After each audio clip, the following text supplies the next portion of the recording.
Doctor ortho Ayurvedic oil and capsule. अब दर्द भी घुटने टेकेगा। आज संसद में वित्त मंत्री निर्मला सीतारमण लगातार 9वां केंद्रीय बजट करेंगी पेश। फाइनेंस बिल 2026 पेश करने की अनुमति के लिए भी रखेंगी प्रस्ताव। सुबह सबसे पहले वित्त मंत्री राष्ट्रपति द्रौपदी मुर्मू से करेंगी मुलाकात, देंगी बजट के बारे में जानकारी। 10 बजे तक बजट पर कैबिनेट की लगेगी मोहर। 11 बजे से बजट भाषण होगा शुरू। बजट पर टिकी हैं सबकी उम्मीदें। सीमा शुल्क में हो सकता है सुधार, सोना चांदी हो सकता है सस्ता, इनकम टैक्स में भी मिल सकती है राहत। वित्त मंत्री के पिटारा में क्या है, थोड़ी देर में चलेगा पता।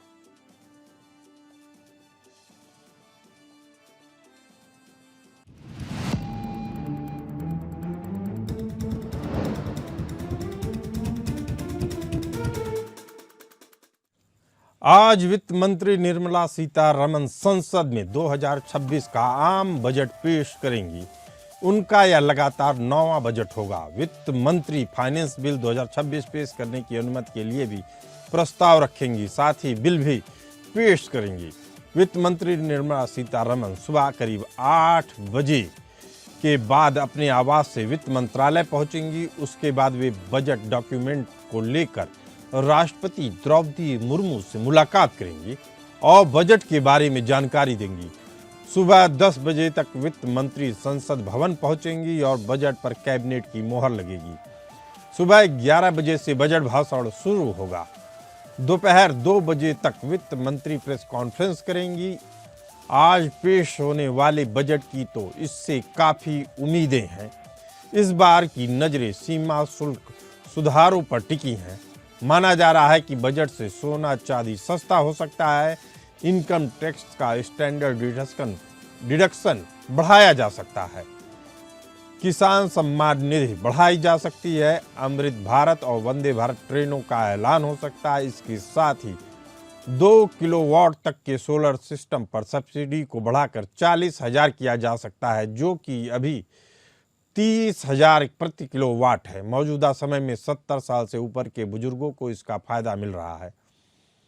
इसे घटाकर 60 साल किया जा सकता है। महिलाओं को उम्मीद है कि उज्ज्वला योजना जैसी स्कीमों का दायरा बढ़ेगा। महिला उद्यमियों को सस्ता लोन भी मिल सकता है। अर्थव्यवस्था की बात करें तो भारत का यह वित्तीय वर्ष 7.3% की आर्थिक दर की वृद्धि के साथ पूरा होने जा रहा है। जीडीपी के मामले में यह $4 ट्रिलियन का आंकड़ा पार कर चुका है और एशिया की दूसरी सबसे बड़ी इकोनॉमी या अर्थव्यवस्था के रूप में जापान को पीछे छोड़ने वाला है। खुदरा महंगाई 2% से नीचे है और आने वाले महीनों में इसके केंद्रीय बैंक के तय लक्ष्य के नीचे ही रहने की उम्मीद है। कृषि उत्पादन, जो कि देश की करीब आधी आबादी का सहारा है, मजबूत रहा है। अनाज का उत्पादन अच्छा हुआ है और सरकारी गोदामों में भरपूर भंडार है, जिससे ग्रामीण आय में उछाल आया है। पिछले साल की गई इनकम टैक्स में कटौती और उपभोग पर लगने वाले जीएसटी को सरल बनाए जाने से भी उपभोक्ता मांग बढ़ी है। खर्च करने को लेकर भी बढ़ावा मिला है।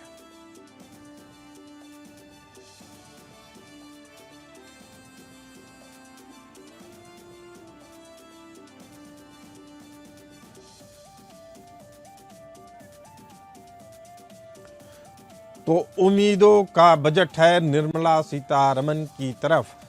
जो वित्त मंत्री हैं भारत की, उनके ऊपर पूरे देश की निगाहें लगी हैं। यह उम्मीदों का बजट होगा, देश की अर्थव्यवस्था को आगे ले जाने वाला बजट होगा। इसी उम्मीद के साथ देश निर्मला सीतारमण पर अपनी निगाहें गड़ाई हुई है। जब उनका बजट भाषण संसद में शुरू होगा तो पूरा देश उनको सुन रहा होगा, इस आशा के साथ कि देश विकास और तरक्की की राह पे चलेगा और उसकी जेब में भी कुछ बचत के पैसे होंगे। वित्त मंत्री निर्मला सीतारमण का लगातार यह 9वां बजट है। इससे पहले मोरारजी देसाई केवल और एकमात्र है जो उनसे ज़्यादा बार बजट पेश किए हैं। उन्होंने 10 बार बजट संसद में पेश किया है और निर्मला सीतारमण 9वीं बार बजट पेश कर रही हैं।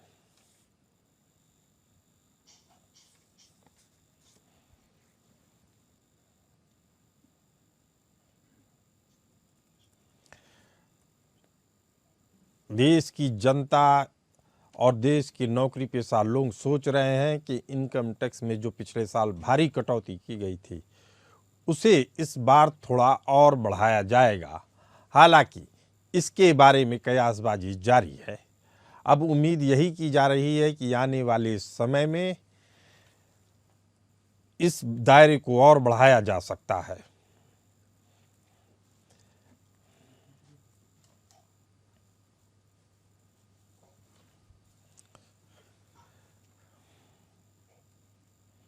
अर्थव्यवस्था की बात करें तो भारत इस वित्तीय वर्ष में 7.3% की आर्थिक वृद्धि के साथ अपना रिकॉर्ड मेंटेन किए हुए है और दुनिया के सबसे अधिक वृद्धि करने वाले देशों में आर्थिक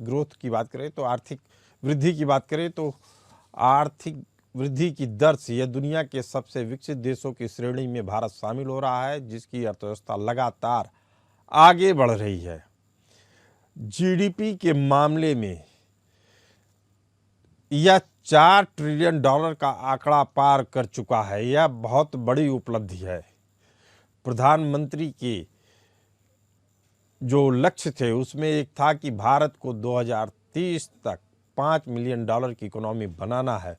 उस दिशा में यह बेहद अहम पड़ाव साबित होने जा रहा है। आज का दिन बेहद अहम है और उम्मीद की जा रही है कि आने वाले समय में यह वृद्धि और भी उभर कर सामने आएगी। दुनिया के मानचित्र में इस वृद्धि का स्पष्ट तौर पे यह संदेश होगा कि भारत चाहे अर्थव्यवस्था हो, चाहे सैन्य क्षेत्र हो, चाहे आम आदमी के जीवन का विकास, सभी क्षेत्रों में उन्नति कर रहा है और आने वाले समय में यह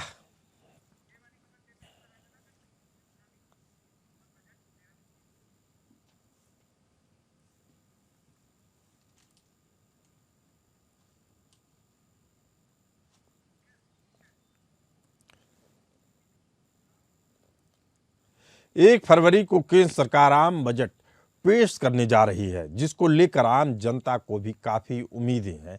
वहीं मुख्यमंत्री पुष्कर सिंह धामी का कहना है कि इस बार हर बार की तरह इस बार भी हमें उम्मीद है कि आम बजट में उत्तराखंड के लिए काफ़ी कुछ होगा, जिससे उत्तराखंड भी विकसित भारत में अपना और बेहतर योगदान दे सके। साथ ही खासतौर पर सीमांत जनपदों के विकास को लेकर इस आम बजट में योजना आने की उम्मीद है।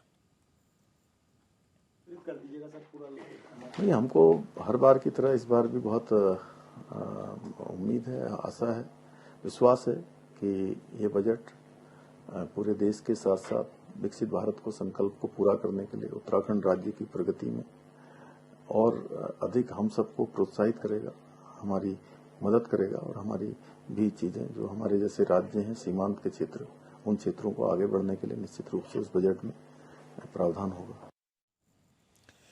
बजट पर चर्चा करने के लिए हमारे साथ मौजूद हैं बीजेपी नेता शशिकांत तिवारी जी, सतीश नंबरदार जी, राष्ट्रीय प्रवक्ता बीकेयू भारतीय किसान यूनियन, और राज शर्मा जी, प्रवक्ता कांग्रेस। आप तीनों मेहमानों का बहुत बहुत स्वागत है। पहला सवाल कांग्रेस प्रवक्ता राज शर्मा जी से, बजट से कांग्रेस को क्या उम्मीदें हैं? जी जीरो उम्मीद क्या है? बजट में क्या लाएंगे ये बताइए आप। मुझे तो नहीं लगता ये बजट में कुछ लाएंगे। पहले बजट में जो बजट पेश करने से पहले इन्हें ये तो बताना चाहिए था ये जो अरब करोड़ों रुपए खर्च करके बिजनेस सबमिट करा करती थी उसका क्या हुआ। सबसे पहले तो ये बताते ना आप अभी देखिए कई जगह न्यूज़ें चल रही हैं, किसान प्रताड़ित हो रहे हैं, किसानों किसी को उम्मीद नहीं है। जगह जगह अगर किसी भी हर मीडिया के लोग जा रहे हैं तो वो तो कोई किसान हो, शिक्षक हो, डॉक्टर हो, किसी को कोई उम्मीद नजर नहीं आ रही है। राज शर्मा जी, अगर ईमानदारी से बात की जाए और एक आम आदमी के तौर पे उसकी क्या आकांक्षा है, क्या महत्वाकांक्षा है, उसके नज़रिए से पूछना चाहता हूं कि आप क्या चाहते हैं, बजट में क्या सुधार हो, किस तरीके से बजट आए। अभी तो आया नहीं है, इसलिए उस पर टिप्पणी करना। देखिए, मैं आपको भाई पहले बता दूं कि मैं इस मामले में बिल्कुल आम आदमी की तरह, क्योंकि मैं आम आदमी हूं, आम आदमियों की समस्या को समझता भी हूं। जी अब आप पहले ही कह दीजिए, देखिए आयुष्मान है, आयुष्मान आदमी घुसता है, कल ही मेरे पास फोन आया, आदमी जाता है, उसका इलाज नहीं होता कि आयुष्मान रात को काम नहीं करता है, कुछ ऐसा इनका सिस्टम है। कल मुझे ही डॉक्टर ने फोन पे बताया कि आयुष्मान रात को एक्टिवेट नहीं होता है। ये शायद मुझे लग रहा सबसे ज्यादा समस्या है, इसके बारे में इन्हें सोचना चाहिए था। फिर एक और बात है, सबसे ज्यादा जो स्वास्थ्य सुविधाएं आप डिस्ट्रिक्ट हॉस्पिटल में देखिए, ये इन्हें सुनिश्चित करना चाहिए कि गरीब का कितने भी बजे आए, डॉक्टर की ड्यूटी हो, उन्हें एक्स्ट्रा पैसा देना पड़े, ये बात अलग है, लेकिन उनका इलाज सही तरीके से होना चाहिए। अब रही बात किसान की मुझे लग रहा है ये कि उधार देने में बड़ा वो करते हैं कि किसान को कर्ज बड़ी आसानी से मिलेगा। मैं कह रहा हूँ किसानों को कर्ज मिलने से ये क्या करते हैं, किसानों को अगर 5 लाख का कर्ज या 10 लाख का कर्ज बिना शर्त के दे दिया तो वो कहाँ जा रहा है? अरे 10 लाख का है तो आधा तो वो जीएसटी में बिता देता, खर्च तो मार्केट में ही करेगा ना। उसकी फसल को क्या फायदा हो रहा है? उसकी फसल की जो कीमत है वो कहाँ मिल पा रही है? राज शर्मा जी, आपकी बातों से दो चीजें लग रही हैं। जीएसटी में पहले ही सुधार कर दिया गया है, जिस व्यवस्था की आप बात कर रहे हैं। अभी केंद्रीय बजट में केवल नीतियां बनाई जाती हैं, इम्प्लीमेंट राज्य सरकार के स्तर पे होता है। मैं चाह रहा था कि आप कोई ऐसा क्षेत्र बताए जहां अभी विकास नहीं हो रहा था।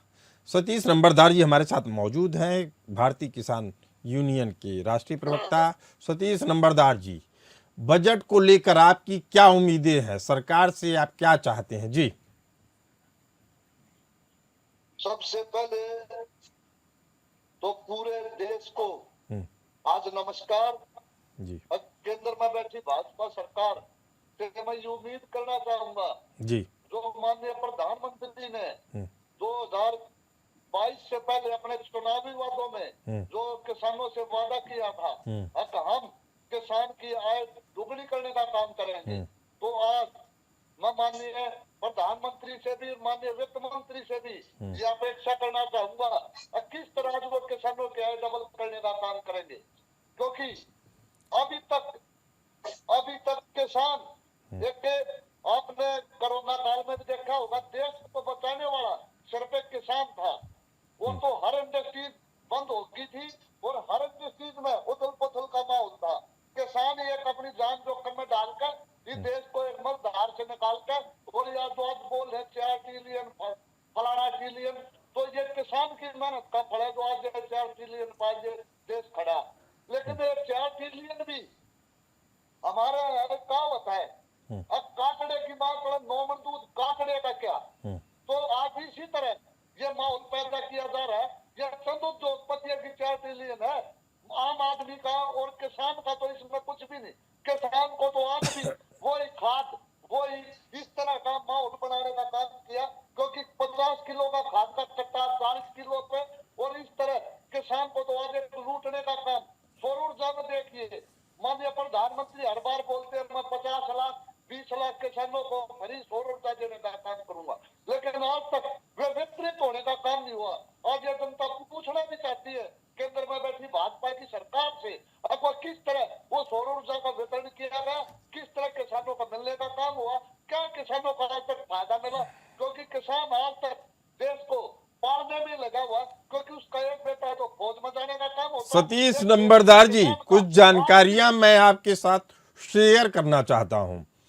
पिछले 5 सालों में खेती, कृषि और संबद्ध क्षेत्रों में 4.4% की औसत वृद्धि दर दर्ज की गई है, और पारंपरिक खेती के मुकाबले पशुपालन और मत्स्य पालन में 8.8% की औसत वृद्धि दर्ज की गई है, जो किसानों की अतिरिक्त सुन लीजिए मेरी बात, लेकिन किसान को उसमें सब्सिडी मिलने का क्या काम हुआ? मान्यवर, मैं उस पे भी आता हूं। किसान को तो हमेशा लूटने का काम वो भी, ये तो सारा ये जो दिखा रहे हैं, ये तो चार्ट पेश किया जा रहा है, ये तो कुछ उद्योगपतियों के जो। सतीश जी, अब इसके कारण क्या हैं? आप चूंकि कारण पूछ रहे हैं, आप कारण पूछ रहे हैं, तो जो अभी निकल के सामने आया रिसर्च में, उसका कारण यह है कि एमएसपी यानी न्यूनतम समर्थन मूल्य में वृद्धि और ई नाम जैसे मंडियों के जरिए बेहतर दाम दिलाने के कारण किसानों की आय में जो बढ़ोतरी दिख रही है, उसका प्रमुख कारण है। पीएम किसान योजना के तहत सालाना 6,000 की जो सीधी मदद दी जा रही है, नगद सहायता दी जा रही है, उसका भी बहुत बड़ा योगदान है। नई तकनीकों और बीजों के माध्यम से उत्पादकता जो बढ़ी है, उससे भी किसानों की आय और उनकी समृद्धि बढ़ी है।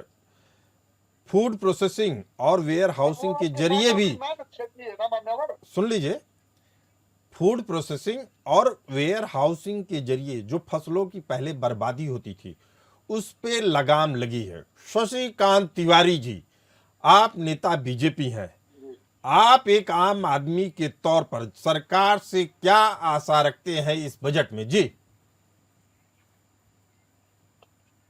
देखिए, सरकार जिस तरह से पिछले कई वर्षों से 2047 के विकसित भारत का सपना देख करके जो बजट ला रही है, ठीक उसी प्रकार से हम सब देशवासियों को उम्मीद है कि ठीक उसी प्रकार का बजट आएगा आज, जिससे कि भारत विकसित भारत की ओर 2047 का जो लक्ष्य प्रधानमंत्री जी ने रखा है, उस तरफ हम आगे बढ़ेंगे। ये हम लोग कितने खुशकिस्मत हैं कि हम अभी आपने भी बताया कि 7.3 के दर से हमारा जो ग्रोथ रेट है, दुनिया में किसी देश के पास नहीं है जो हमारे पास है। दुनिया के जितने विकसित देश हैं आज की तारीख में 4.5 के आसपास उन दुनिया के सारे ग्रोथ रेट हैं, जबकि हमारे देश का ग्रोथ रेट 7.3 पे है।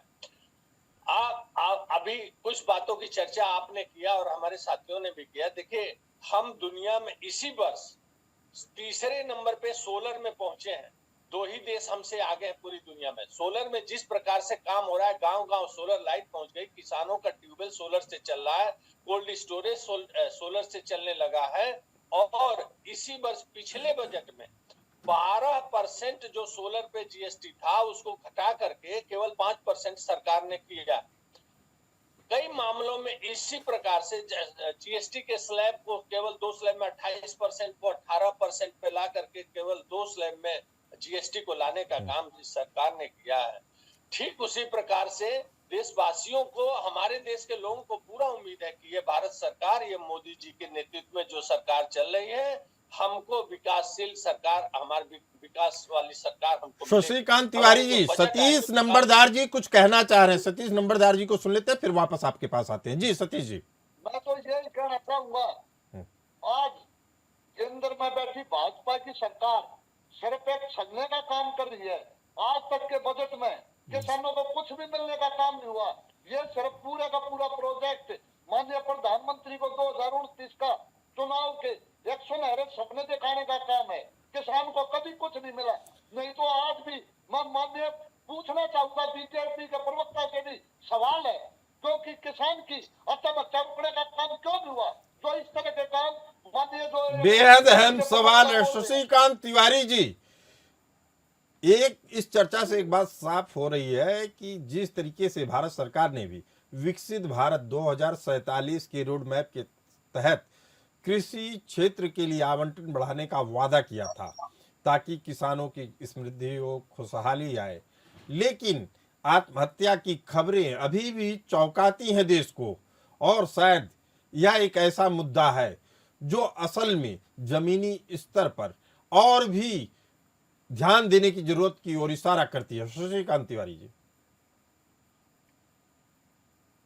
देखिए, किसानों के लिए जितना काम इस सरकार ने किया, किसी सरकार ने नहीं किया। आत्महत्या की जो बात करें तो इस देश का रिकॉर्ड है कि 1984 से लेकर 1989 तक 90 तक जितनी आत्महत्याएं किसानों ने इस देश में किया, उतना किसी देश में किसी काल में नहीं किया, किसी समय में नहीं किया। 84 से लेकर के और 89-90 तक किसकी सरकार रही, आप समझ सकते हैं। तो आज किसान खुशहाल हुआ है। आज किसान जो है यूपीआई से और एटीएम से अपना काम कर रहा है। आज यूपीआई जो मॉडल है गांव-गांव पहुंचा हुआ है। किसान अपना काम ओडीओपी से जुड़ा हुआ है, पशुपालन से जुड़ा हुआ है। तमाम स्कीम है जो ग्रामीण उद्योग से जोड़ने का काम सरकार, राज्य सरकारें भी कर रही हैं।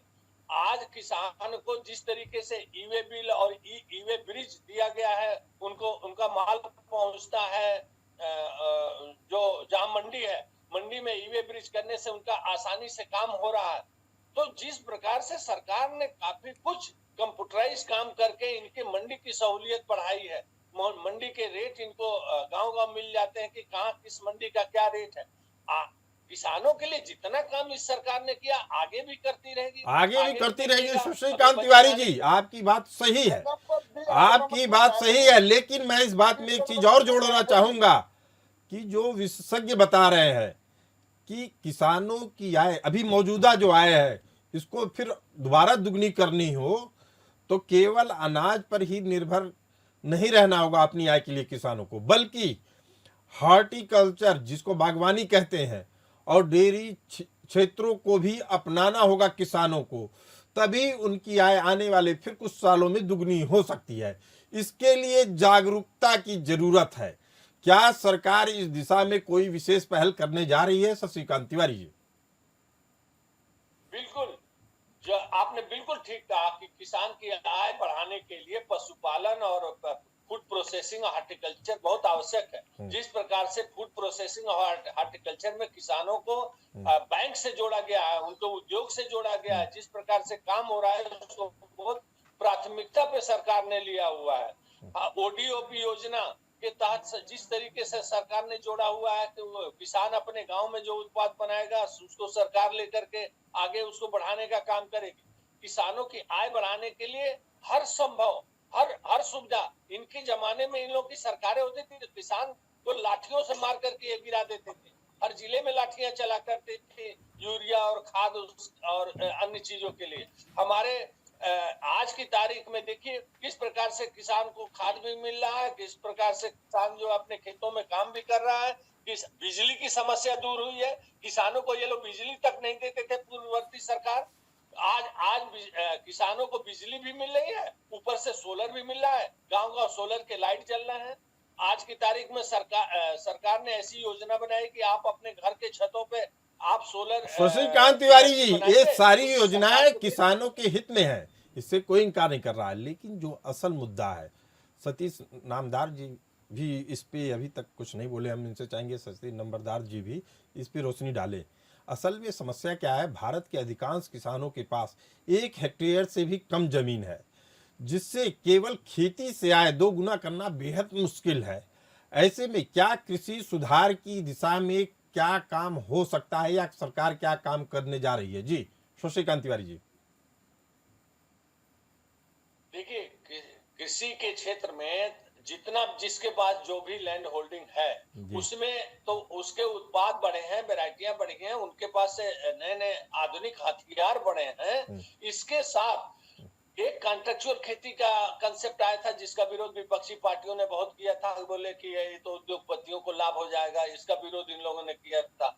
आज कॉन्ट्रेक्चुअल खेती और दूसरे राज्यों में किसान अपना उत्पाद ले जाकर बेच सके, जो किसान का बिल आया था, लेकिन इन लोगों के विरोध के कारण उस बिल को। शशिकांत तिवारी जी, आप जो बातें बता रहे हैं वो बड़े किसानों के बारे में बात कर रहे हैं, मैं छोटे और मझोले किसानों के बारे में पूछ रहा हूँ, जिसमें डीजल, खाद, बीजों की कीमतों में जो बढ़ोतरी हुई है उसने असल में किसानों के मुनाफे को कम किया है। इस ओर क्या आप किसानों को कोई राहत देने की कोशिश कर रहे हैं? सीधा सवाल है जी। किसानों को जो आपने बहुत अच्छी बात ध्यान दिलाया कि हार्टिकल्चर और फूड प्रोसेसिंग से सरकार जोड़ने के लिए तमाम योजनाएं लेकर के आई हुई है, उससे किसानों को लाभान्वित होना चाहिए। बैंक को जिस तरह से सरलीकरण किया गया, आज के सोचिए ना 20 साल पहले किसान बैंक में घुसने में डरता था, लेकिन स्थितियां बदली है। सतीश नंबरदार जी भी कुछ कहना चाह रहे हैं। सतीश जी, सबसे पहले जिस दिन से देश आजाद हुआ है आज तक पूरे का पूरा किसान समाज अशिक्षित रहा है। ये जो माननीय बीजेपी के प्रवक्ता फूड प्रोसेसिंग की बात कर रहे हैं, अरे पहले किसान को शिक्षित तो करने का काम करे। आज भी किसान का बेटा जो कॉलेज वगैरह 98% दिल्ली दे हिंदुस्तान के देहात का बच्चा कोरस्पोंडेंस से ग्रेजुएशन करने का काम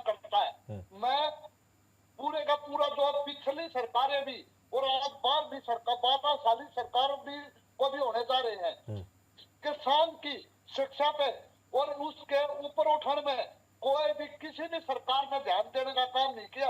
आज भी किसान का बेटा, चाहे आप भी माननीय एंकर साहब, आपके भी परिवार किसानी खेती से जुड़ा है, जो गांव से निकल गया तो उसको तो शिक्षा मिल गई, लेकिन जो गांव में रह गया वो आज भी एक अनपढ़ गंवार वाली जिंदगी जीने का काम कर रहा है। तो बेहद अहम बात सतीश जी ने बेहद अहम बात उठाई है। शशिकांत तिवारी जी, आप किसानों के एग्रीकल्चर में जिस तरीके के ऐप लॉन्च करवाए हैं, जिस तरीके को एजुकेट कर रहे हैं, लेकिन वह हमारी पढ़ाई लिखाई का भी हिस्सा होना चाहिए। हमें गर्व होना चाहिए। हम सभी लोग जो आज इस डिबेट में बैठे हैं कहीं न कहीं ग्रामीण पृष्ठभूमि से आते हैं, और हमारी उन्नति तब हुई है जब हमने खेती बाड़ी छोड़ दी। इसका मतलब है कि हमें विकास की संभावनाएं वहाँ बहुत कम दिखती थी, जबकि दुनिया में कई ऐसे देश हैं जहाँ उनके किसानों की आय लगातार बढ़ती जा रही है, वह इंडिपेंडेंट है, उनकी समाज में रसूख होता है। इस तरीके की स्थितियां परिस्थितियां भारत में क्यों नहीं बन पा रही हैं? जी शशिकांत तिवारी जी। जी देखिए शिक्षा पे जो बात आपने कही और अभी हमारे साथी कह रहे थे, शिक्षा तो आज की तारीख में हर गांव में प्राइमरी स्कूल है, और हर 2-3 गांव के बीच में एक हाई स्कूल और इंटर कॉलेज है। हमारा जो एवरेज किसान इस समय का है, अब 20 साल पहले की बात ये कर रहे हैं, आज जो एवरेज किसान है वो हाई स्कूल इंटर पास है, और वो मोबाइल पर ऐप देखना जानता है। नहीं, ऐप देखना जानता है। मेरा सवाल केवल ये था शशिकांत तिवारी जी कि आप कृषि क्षेत्र को प्रमुखता दे रहे हैं, लेकिन हमारे एजुकेशन सिस्टम में जिस तरह की प्रभावी ढंग से उसको उपयोग में लाया जाना चाहिए, उसकी खेतीबाड़ी की चीज़ों को, उससे संबंधित इस खेतीबाड़ी को जो सम्मान मिलना चाहिए, शायद वह शिक्षा क्षेत्र में अभी उस तरीके से नहीं दिख रहा है। इस पे काम होना चाहिए। केंद्रीय वित्त मंत्री निर्मला सीतारमण देश का बजट पेश करने वाली हैं। बतौर वित्त मंत्री ये उनका 9वां बजट है। इस बार का बजट कैसा होना चाहिए, इसे लेकर एपीएन न्यूज ने उत्तर प्रदेश आदर्श व्यापार मंडल के व्यापारियों से खास बातचीत की। पहले संजय जी आप बताइए कि कल जब ये बजट पेश होने जा रहा है, आप क्या उम्मीद करते हैं कि किस तरह का ये बजट होने वाला है? देखिए, जो कल बजट आने जा रहा है, सबसे पहले तो हम लोग एक नागरिक के रूप में ये उम्मीद करते हैं कि देश से अपेक्षा करते हैं कि कल के बजट में ई कॉमर्स पॉलिसी और लिटिल ट्रेड पॉलिसी की घोषणा की जाएगी। साथ ही साथ जो व्यापारी जीएसटी देते हैं उनको कम से कम 10 लाख रुपए का स्वास्थ्य बीमा मिलना चाहिए। जो कुछ भी नहीं देते हैं उनको आयुष्मान में आप 5 लाख रुपए के अंदर कवर करते हैं। जो केंद्र सरकार को, प्रदेश सरकार के खजाने को काम भरने का काम करते हैं, उद्योग के लोग जो लोग हैं, जो व्यापार के लोग हैं, इनके लिए सरकार को चिंता करनी चाहिए। तो आपकी जो आयुष्मान भारत योजना है बहुत अच्छी योजना है, जितनी तारीफ की जाए वो कम है। कहाँ कुछ नहीं था, कहाँ इतनी बड़ी चीज़ देश को मिल गई। दूसरा, हम लोग अपना प्राइवेट इंश्योरेंस कराते हैं हेल्थ का, तो जैसे 2 लाख 1 लाख का किसी का इलाज है तो आप इसमें जाने बड़ी मनमानी चल रही है। जब आप कंपनी को पैसा दे ही रहे हो, बीमा कंपनियों को, इससे बहुत बढ़िया अपने सरकारी अस्पताल अच्छे करिए और खोलिए, डॉक्टरों की भर्ती करिए। जो पैसा हम देश का लुटा रहे हैं प्राइवेट अस्पतालों पे, वो हम अपने सरकारी अस्पताल के कर्मचारियों और डॉक्टरों को दे और अपनी जनता को निःशुल्क इलाज करें। ये 2 चीज़ बहुत जरूरी है। अभी सरकार को इस पे काम करना बहुत जरूरी है, और इस पे ध्यान आकर्षित आपके माध्यम से मैं सरकार को कराना चाहता हूँ।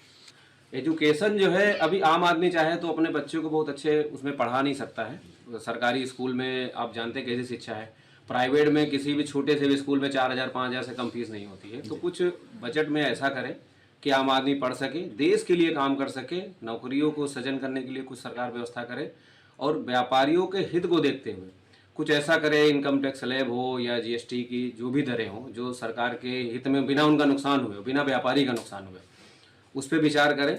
दूसरा ये कि एक व्यापारी जब मर जाता है, एक व्यापारी काम कर रहा है, पूरी जीवन टैक्स देता है सरकार को, अपना घर चलाता है, कुछ नौकर रखता है, उनके घर चूल्हे चलाता है, अचानक से अगर वो ख़त्म हो जाता है तो उसका परिवार रोड पे आ जाता है। अगर उसके ऊपर लोन है तो बैंक उसको माफ़ नहीं करता, उसके ऊपर कोई बिजली है तो बिजली वाले माफ़ नहीं करते।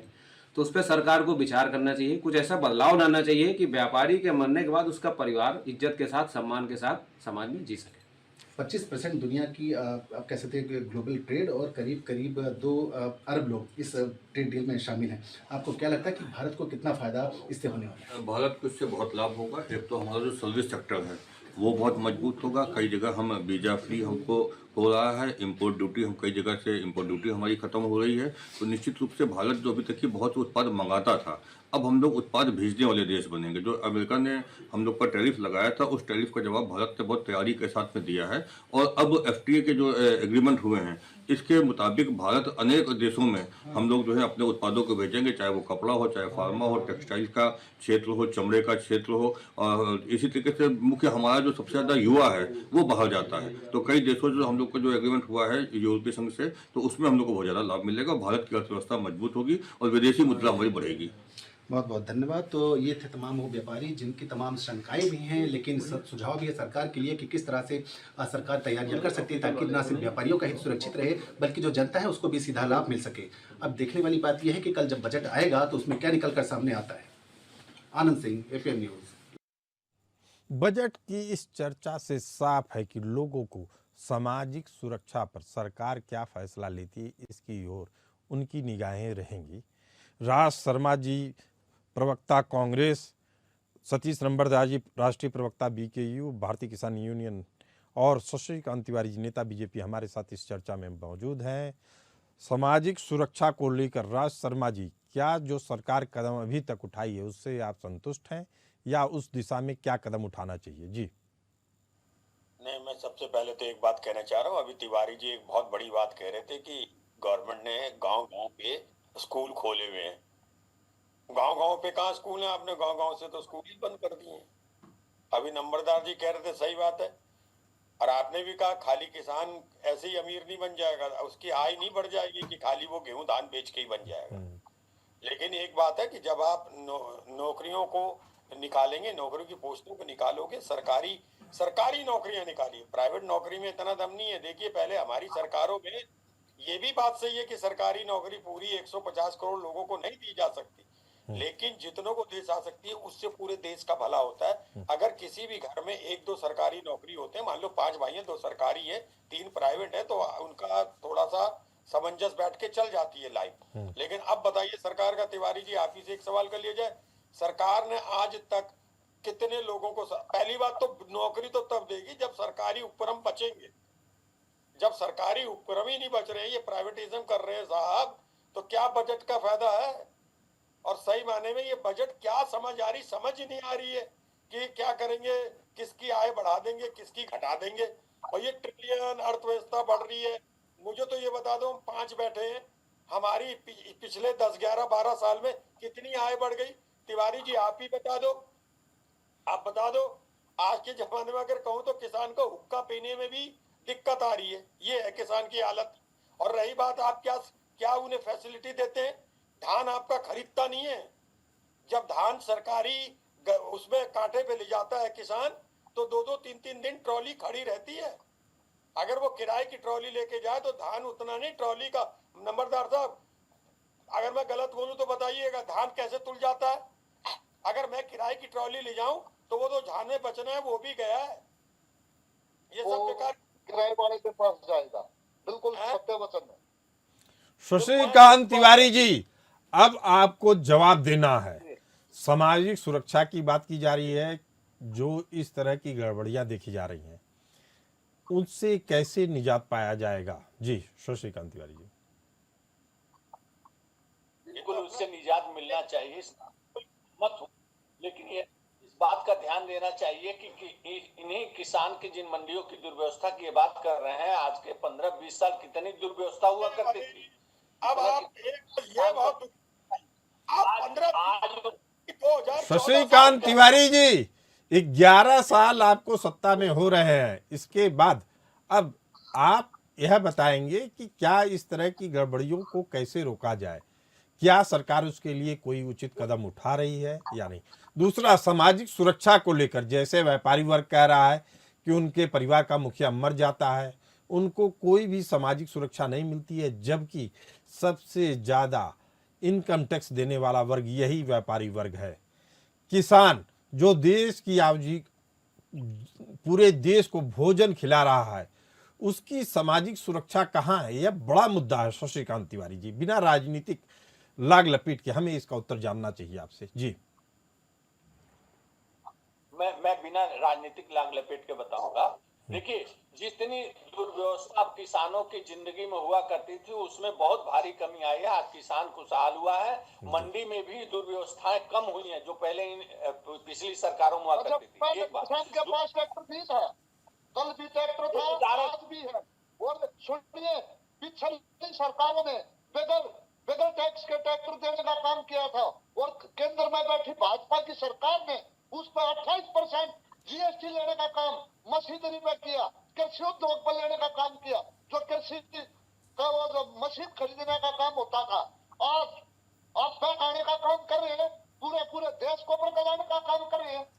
अब ये जो आप बता रहे हैं टैक्स, उसको 18% तक लाया गया है। 2 स्लैब हो चुके हैं जीएसटी के। जी शशिकांत तिवारी जी, आप अपनी बात पूरी करिए। 10 साल लूट के, 10 साल लूटने के बाद और आज रात दिन का काम करते हैं आप। सतीश नंबरदार जी, सुनिए सुनिए, 10 साल लूटने अभी आपका जब नंबर आएगा तो बोलिएगा सतीश जी। शशिकांत जी को अपनी बात पूरी कर दीजिए।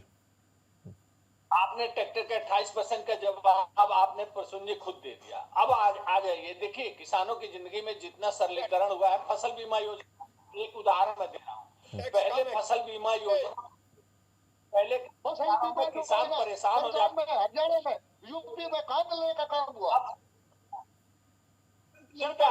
जहाँ सर्वे एक एक करके बोलेंगे तो ज्यादा अच्छी तरीके से चर्चा हो जाएगी। अभी शशिकांत जी बोल रहे हैं, उनको सुन लीजिए धैर्य से, फिर अगली बार आपके पास आ रहा हूं मैं। जी तो मैं एक किसानों के लिए एक उदाहरण दे रहा हूँ कि पहले फसल बीमा योजना में कभी पैसा किसानों को मिलता नहीं था। आज की तारीख में जब वर्तमान सरकार जब से आई है, तब से फसल बीमा योजना में जो एसडीएम और डीएम का रिपोर्ट जाता है, तुरंत क्विक पैसा उन किसानों को मिलता है। दूसरा, ये सामाजिक सुरक्षा हमारे तो क्या उम्मीद की जाए कि पीएम किसान की राशि 6,000 से बढ़कर 9,000 या 12,000 होगी? शशिकांत तिवारी जी, आप बता रहे हैं तिवारी जी, अभी तो पेपरों में आ रहा था कि फसल बीमा की रकम एक गिरोह खा जा रहे हैं। शशिकांत तिवारी जी से मैं पूछना चाहूंगा। अरे राज शर्मा जी, एक मिनट रुकिए ना। राज शर्मा जी, बजट और उसमें तकनीकी खामी, अलॉटमेंट अलग चीज है और उसका क्रियान्वयन अलग चीज है। अभी हम शशिकांत तिवारी जी से सवाल पूछना चाह रहे हैं कि पीएम किसान की राशि जो पीएम की तरफ से मिलती है किसानों को, सम्मान राशि, वह क्या 6,000 से बढ़कर 9,000 या 12,000 होगी? इसकी उम्मीद की जा सकती है शशिकांत तिवारी जी?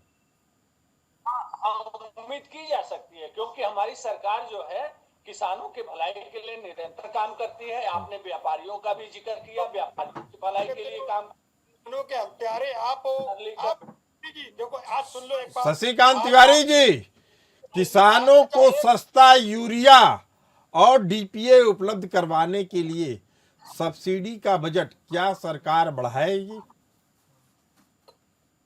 हाँ, निरंतर, हाँ बिल्कुल, आपने अच्छा प्रश्न किया प्रसून जी कि निरंतर सरकार ने यूरिया और डीएपी का किसान का दाम ना बढ़े, इसलिए हमेशा वो सब्सिडी बढ़ाती रही है। जितना इंटरनेशनल मार्केट से केमिकल आकर और यहाँ पे खाद बनती है। शशिकांत तिवारी जी, इस बार बताया जा रहा है कि कृषि ऋण के लक्ष्य को 20 लाख करोड़ से बढ़ाकर 22 से 25 लाख करोड़ किया जाएगा, ताकि छोटे किसानों को साहूकारों से मुक्ति मिल सके। यह एक बेहद बड़ा कदम होगा। सतीश नंबरदार जी, देखिए जो बात हम लोग कर रहे थे उससे निजात के लिए सरकार निरंतर प्रयास कर रही है। अब मैं आपसे जानना चाह रहा हूं सतीश जी, क्या इसी दिशा में कोई और भी कदम उठाया जा सकता है? जी मान्यवर, हरियाणा और पंजाब में जब एसडीएम डीसी की रिपोर्ट क्यों होगी, जब आज एक सैटेलाइट से एक हर चीज का पता चल सकता है। अब जहाँ पे बाढ़ है, जहाँ पे सिस्टम खराब है, वो एसडीएम डीसी करेगा। वो तो एक बार बताओ, 9% तो किसान के साथ धोखा भी कर सकता है, लेकिन जब पूरा पोर्टल पर बुक हो जाता है सब कुछ और सारा सिस्टम होता है, इंटरनेट सुविधा है, और तो क्यों एसडीएमडीसी की रिपोर्ट चलेगी? सरकार उसको क्यों नहीं देखती जो इंटरनेट से पूरे सिस्टम से देखा जा सकता है? और आज भी किसानों का पूरे का पूरा शोषण होने का काम इसमें इंश्योरेंस को उसकी लागत से पूरे का पूरा जो जिस हिसाब से उसका बीमा किया हुआ है उसकी फीस नहीं हुई है, उसको पैसा मिलने का काम नहीं हुआ। पूरे का पूरा हरियाणा, यूपी, पंजाब इस बात का गवाह है जी। मैं एक बात और समझना चाहूंगा आपसे कि बजट में एमएसपी की गणना के लिए स्वामीनाथन आयोग की सिफारिशें, जिसमें C2 + 50% को लागू करने के लिए सिफारिशें की गई थी, इसे कानूनी जामा पहनाने की कोई पहल आप देख रहे हैं इस बजट में? बिल्कुल भी नहीं।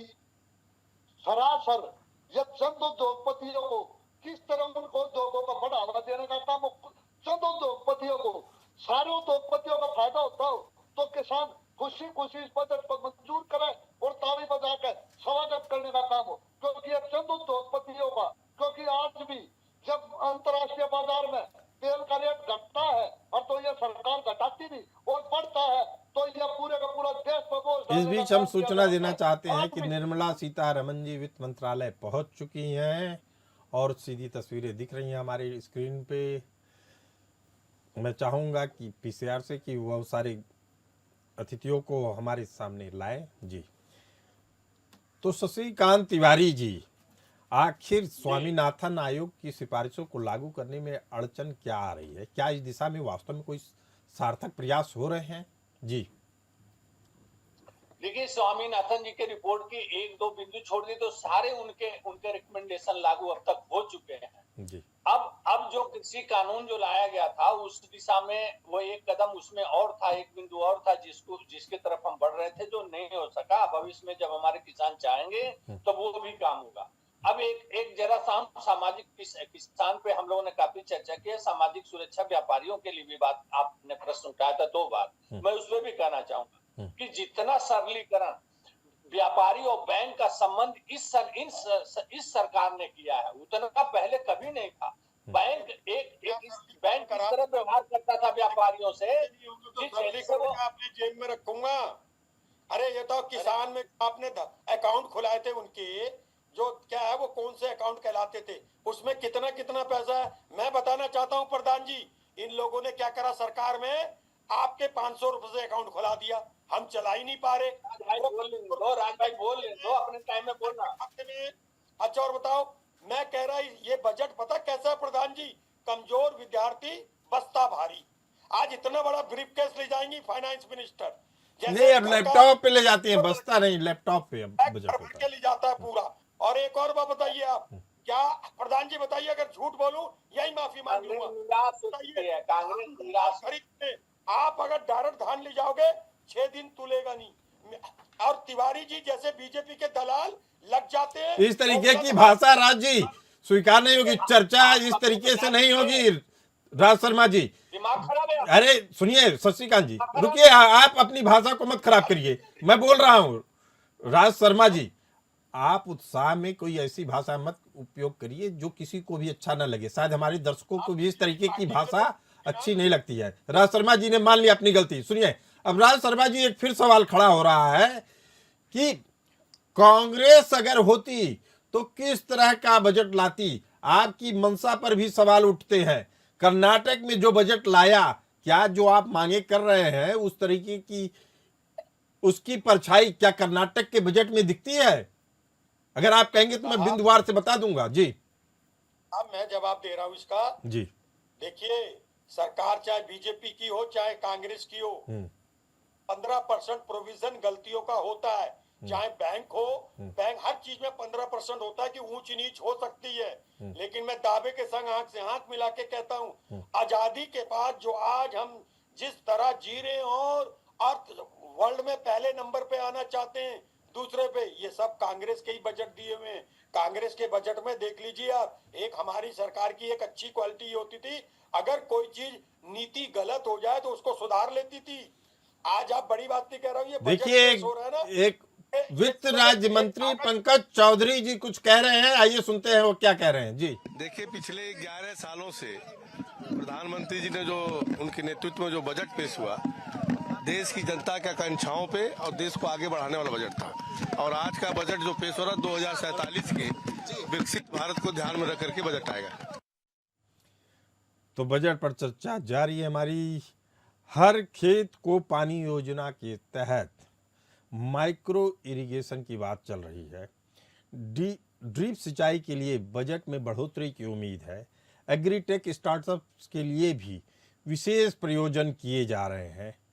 प्रधानमंत्री फसल बीमा को और अधिक सरल बनाया जाए, इसके लिए और उनके दावों का निपटारा भी जल्दी हो सके, इसके लिए भी प्रयास किए जा रहे हैं। बागवानी के लिए अलग बजट की पेशकश की गई है, ऐसा बताया जा रहा है।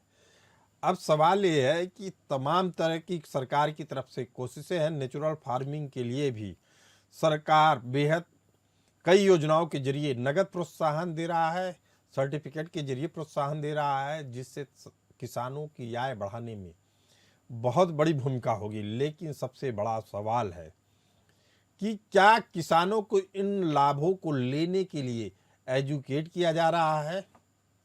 शशिकांत तिवारी जी।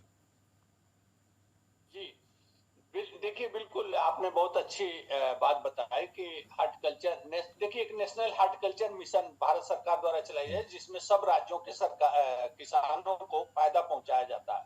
मैं एक बात कोट करना चाहूंगा कि हिमाचल ऐसा राज्य है जहां हार्टिकल्चर के जरिए किसानों की बहुत बड़ी आमदनी होती है। उस राज्य का भौगोलिक स्थिति ऐसा है कि हार्टिकल्चर पे बेस्ड किसान है। उसी तरह अन्य राज्यों में किस प्रकार से किसान लाभान्वित हो, नेशनल हार्टिकल्चर मिशन के जरिए पैसा राज्य सरकारों के जरिए किसानों तक पहुंचता है, जिले जिले ब्लॉक ब्लॉक में। उसका लाभ उठाना चाहिए। आज की तारीख में जिस प्रकार से किसान पर फोकस सरकार कर रही है पिछले कई वर्षों से, वह ट्रेंड बता रहा है कि किसानों के ही भलाई के लिए सारा काम किया जा रहा है। हमारा देश किसान खुशहाल रहेगा, हम कृषि उत्पादन से मजबूत रहेंगे। कोई दुनिया आंख नहीं दिखा सकेगी, कोई हमको टैरिफ नहीं लगा पाएगा। हम मजबूत है तो हम मजबूत है, हमारे कृषि उत्पाद हमारे देश में है तो हम किसी के दबाव में कभी आने वाले नहीं है।